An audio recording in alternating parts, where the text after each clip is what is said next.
Vote চাইতে। আপনারা ভাইয়াকে ভোট দিবেন এটার জন্য, ইনশাল্লাহ ইনশাল্লাহ অবশ্যই। থ্যাংক ইউ, এটার জন্যই ধন্যবাদ। আপনারা সবাই ভালো আছেন? আপনারা তো সঙ্গে দেখি যে আপনাদের ছোট কোলের বাচ্চাদেরকেও নিয়ে এসেছেন। আজকে এই অনুষ্ঠানের, এত সুন্দর একটা অনুষ্ঠান, এই যে পড়ন্ত বিকেলে, শীত চলে গেছে তারপরেও এত সুন্দর একটা বিকেলে এই যে আয়োজন করেছেন আমাদের যুব দলের যুগ্ম সম্পাদক এবং দপ্তরের দায়িত্ব দপ্তর সম্পাদক সোহেল সহ আমাদের বিএনপি, যুবদল, ছাত্রদল, অঙ্গ সংগঠনের নেতৃবৃন্দ, এই করাইল এলাকার মা বোনেরা আপনারা উপস্থিত হয়েছেন।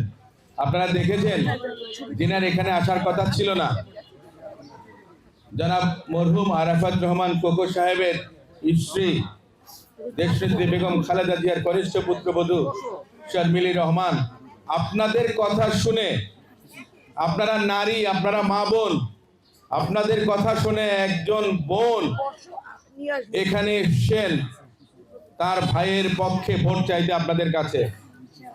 আপনারা কি ওনাকে ভোট দেবেন? আপনারা কি জানেন আপনাদের প্রার্থীকে? জনাব তারেক রহমান সাহেব। সেই সঙ্গে ব্যারিস্টার মেরাজ মান্নান, উনি আমার স্ত্রীও বটে, তিনিও কিন্তু জনাব তারেক রহমান সাহেবের জন্য ভোট চাইতে মানুষের দ্বারে দ্বারে যাচ্ছেন। আমরা কিন্তু আপনাদের বাড়িতে বাড়িতে যাব। আজকে এখানে আমরা উঠান বৈঠক শুরু করেছি।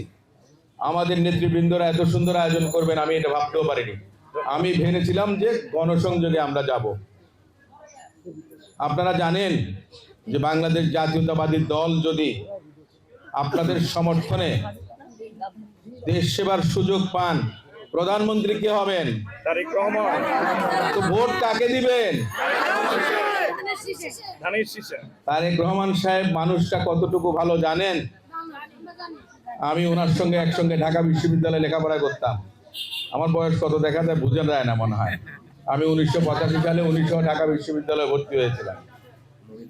উনি ঢাকা বিশ্ববিদ্যালয়ের ছাত্র ছিলেন, ঢাকার রেসিডেন্সিয়াল মডেল। তিনি আন্দোলন সংগ্রাম করেছেন আপনাদের অধিকার আদায়ের জন্য। এখন আপনাদের কি প্রয়োজন? ওনার পাশে দাঁড়ানো। উনি কয়েকদিন আগে বলেছিলেন যে করাইলে তিনি বহুতল ভবন করবেন। এটাকে জামাত ইসলামের ভাইয়েরা বিভিন্ন জায়গায় বিভিন্নভাবে ব্যাখ্যা করেন যে আপনাদেরকে বোধহয় যারা ওখানে থাকেন আর কি, আপনাদের প্রতিবেশী যারা, তাদেরকে বলবেন, আশ্বস্ত করবেন সবাইকে একসঙ্গে জায়গা ছাড়তে হবে না, অল্প অল্প একটু একটু জায়গা ছাড়বেন, আপনারা আপনাদের জায়গা থাকবেন, কিন্তু আপনাদের জীবনযাত্রার মান যেন আধুনিক হয়, আপনাদের ছেলে মেয়েরা যেন ভালো স্কুলে যেতে পারে, খেলার মাঠ হয়, স্কুল করে দেবেন ওনার সরকার, যদি ওনার নেতৃত্বে সরকার গঠিত হয়। এটা পৃথিবীর বিভিন্ন দেশে হয়েছে। সেখানে তিনি 2 বেডরুমের আপনার বসার জন্য প্রথমে 8ম শ্রেণী পর্যন্ত বিনা বেতনে শিক্ষা ব্যবস্থা চালু করেছিলেন।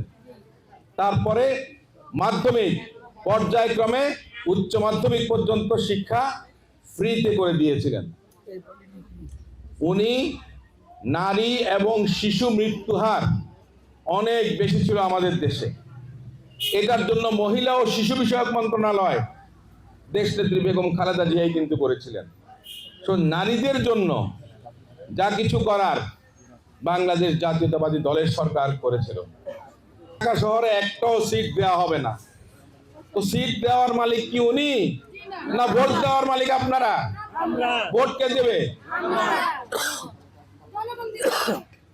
এটার জবাব কবে দেবেন আপনারা? 12 তারিখে সকালবেলা ঘুম থেকে উঠে আপনারা ভোট কেন্দ্রে লাইনে দাঁড়াবেন। আপনাদের প্রতিবেশী, ভাই, বন্ধু, আত্মীয় স্বজন যারা আছেন তাদের সকলকে উদ্বুদ্ধ করবেন। আমরা যদি ভুল করি দেশটা কিন্তু প্রতারক, নিমক হারামদের, কাফেরদের দখলে যাবে। একমাত্র জান্নাতের ব্যবস্থা কে করতে পারেন? মহান আল্লাহ। এখানে আমার অনেক মাসি পিসিও আছেন, ওনাদের ধর্মের মধ্যে স্বর্গ নরক সেটা কে সিদ্ধান্ত নেন? এটা কথা কারো বিরুদ্ধে বলেন নাই। তার কারণ ওনার সঙ্গে আপনাদের মতো মা বোনরা আছেন। ধানের শীষ জনাব তারেক রহমান থাকলে এই পাল্লায় যদি ভোট দেন তাহলে আমি মনে করি সেটা হবে সবচেয়ে বড় অবিচার। উনি যে জঘন্য কথাগুলো বলেছেন এটা আমি আমার মুখে আনতে পারি না।